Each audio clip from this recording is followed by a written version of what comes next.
wanyuma y'ubureberezi gutandikaho amatendekero omubureberezi obu hagarumwe rya North Ankole Technical Institute Bishop wahumwire Emeritus Bishop Stephen Namanya ahigira abeegi abahereze kugira emico mirungi baba batungire emirimo konka kutari kuja omu itendekero eribahereizemu bari ucyombe abo bayiba abandi gakraya yibe bismari ya kiza simiti ari kumshi doja kurabandi ayibire dukakazo ayibire dukibanda ayirimo twabena karikeza abantu motoka bena kariki bena karikishiza abantu bena bazira babodoboda baburetera sente abereye tukiyemwe benati ubeto kumana rwashobera uremba beto rwashobera beto nabo birori omubulizi w'izoba hakurikiza abejya borugendo orubarabire mu ngo habo kuba tubyorobi okuruhenderaje urukuto wabo n'umuhanda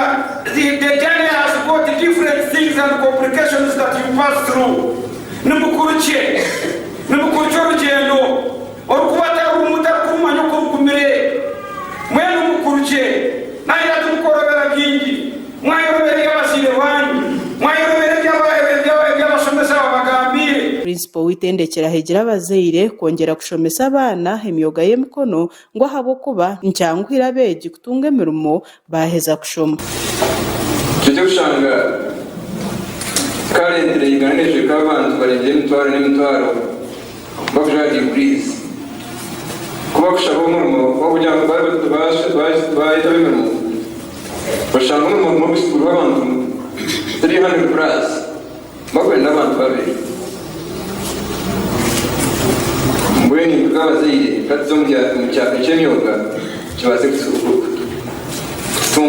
konkaho nawe usaba Deacon wa Buremba Venerable Reverend Kurumwine John ashoboreye uburgo bw'itendekereri kandi agarike yasimo ubureberezi bwabo ahabwentekateka nonje institute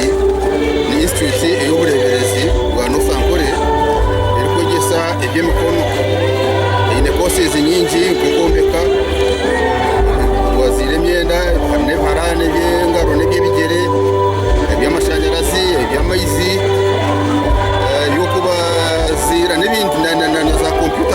bito nawe kansara w'abacyara mugume Caroline hahigira abazeire kwenjira mu kushomesa abana amashomo g'emikono ngo bwahati hemera umuntu hetse gire nimpiga abazeire bagenzi banje bityo tuze kushomesa abana biga